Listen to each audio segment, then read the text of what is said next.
আসসালামু আলাইকুম রহমতুল্লাহ। আমার ভিডিওতে আপনারা সবাই আমন্ত্রিত। এই তো আজকে সন্ধ্যার নাস্তায় তৈরি করলাম রোল। এই রোলগুলো আমার খুবই পছন্দ এবং ছোট ছোট কিউট কিউট রোল খেতে অনেক ভালো লাগে। তো রোল তৈরি করার জন্য আমি যেটা করলাম, প্রথমে এখানে নিয়ে নিয়েছি আটা বা ময়দা, যেটাই নেন নিতে পারেন। আমি আটা খাই বেশি, ময়দা তেমন একটা খাওয়া হয় না।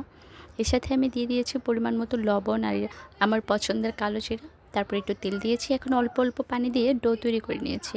এরকম রোল বা সিঙ্গারা বা এই টাইপের যে কোনো জিনিসের সাথে কালো জিরা দিয়ে খেতে আমার খুবই ভালো লাগে।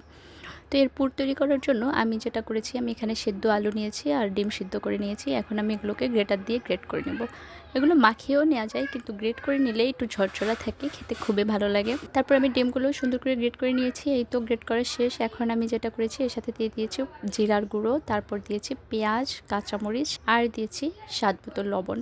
আমি খুব সহজেই অল্প উপকরণ দিয়ে ঘরোয়াভাবে যে কোনো খাবার তৈরি করার চেষ্টা করি। এতে সবাই সহজেই তৈরি করতে পারে, খেতেও ভালো লাগে আর অনেক কিছু খোঁজাখুঁজির প্রয়োজন হয় না। এটা খুব সাশ্রয়ী, টাকা পয়সাও বেশি খরচ হয় না। তো এটা তৈরি করার জন্য আমি এখন যেটা করেছি, আমি এখানে কিছু আটা নিয়ে নিয়েছি। তারপরে এর সাথে একটু পানি দিয়ে আমি একটা লিকুইড তৈরি করে নিয়েছি। এই তো তারপর আমি রোল তৈরি করার জন্য চলে আসলাম। আমি রুটি তৈরি করে নিয়েছি, সাথে যে পুরটা দেবো সে পুর, আর এখানে একটা ব্যাটার তৈরি করে নিয়েছি সেটা। এখন আমি রুটিগুলোকে ছুরির সাহায্যে কেটে নেব ছোট ছোট করে, যেহেতু আমি ছোট রোল তৈরি করব। মাঝে একটু বলে রাখি, যারা ভিডিওটি দেখছেন অবশ্যই লাইক কমেন্ট করতে ভুলবেন না। ফেসবুক থেকে দেখলে পেজটি ফলো করে দিবেন, ইউটিউব থেকে দেখলে অবশ্যই চ্যানেলটি সাবস্ক্রাইব করে দেবেন, আর ভিডিওটি ভালো লাগলে অবশ্যই শেয়ার দিয়ে রাখবেন। এতে করে আপনারাও বাসায় এমন মজাদার রোল তৈরি করতে পারবেন।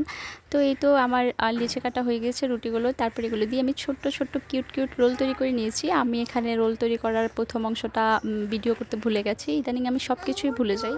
আমার ইদানিং অনেক বেশি ভুলে যাওয়ার রোগ হয়েছে। ভুলে যাওয়ার রোগটি খুবই খারাপ, অনেক কিছুই মনে থাকে না। তো আমারও এখন দেখছো অনেক কিছুই মনে থাকে না। আমি ভিডিও করতে আসলে ক্যামেরা অফ করে কাজ করা শুরু করে দিই। আমার মনে থাকে না যে ক্যামেরাটা অন করতে হবে।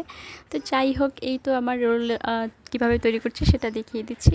এভাবে আপনারা তৈরি করতে পারবেন, খুবই সহজ আর খুবই মজাদার। রোলগুলো খেতে সবার অনেক বেশি ভালো লেগেছিলো। আরও হলে মনে হয় আরও ভালো লাগতো। যা বানিয়েছি সব খাওয়া শেষ, একদম চেটেপুটে। তো এই তো আমি রোলের দুই মাথায় যে ব্যাটারটা তৈরি করেছি সেটা লাগিয়ে তেলে ভেজে নিচ্ছি। আর এভাবে সবগুলো রোল আমি তেলে দিয়ে নিচ্ছি এক এক করে। আমি অনেক ডুবো তেলেই কোনো কিছু ভাজি না, যেহেতু তেলের দাম অনেক বেশি। একটু সাশ্রয়ী করা অনেক ভালো। আমি সব কিছুতেই একটু কিপটামি করি। তো যাই হোক, এই তো আমার রোলগুলো তেলে দেওয়া হয়ে গিয়েছে। এখন আমি এগুলোকে উল্টে পাল্টে বাদামি কালার করে ভেজে নেব। গরমের দিনে রান্না করা অনেক কঠিন কাজ, অনেকেই ভাবেন রান্না করার চেয়ে কিনে খেলেই অনেক ভালো। তবে একটা জিনিস কি, প্রতিদিন কিনে খেতে গেলে দেখা যায় যে অনেক প্রবলেম, আর সবাই একসাথে খেতেও পারে না। আর যদি আমরা কোনো খাবার বাসায় তৈরি করে খাই, তাহলে ঘরের সবাই পেট পুরে খেতে পারে। এতে সবার পেটও ভরে আর অর্থেরও সাশ্রয়ী হয়। তাই যে কোনো খাবার ঘরে তৈরি করে খেলে অনেক ভালো। তাই আপনারাও চেষ্টা করবেন বাইরে একা একা খাওয়ার চেয়ে বাসার সবাই মিলে একসাথে খেতে। এতে মনও ভালো থাকে, সবার পেটও ভরা থাকে। তো এই তো কথা বলতে বলতে আমার রোলগুলো ভাজা হয়ে গিয়েছে। এই তো এগুলো দেখতে কেমন সুন্দর লাগছে, খেতেও অনেক ভালো লেগেছিল। আপনারা বাসায় ট্রাই করে দেখবেন, আশা করি ভালো লাগবে ইনশাআল্লাহ। আজ এ পর্যন্তই, সবাই ভালো থাকবেন, আমাদের জন্য দোয়া করবেন। আল্লাহ হাফেজ।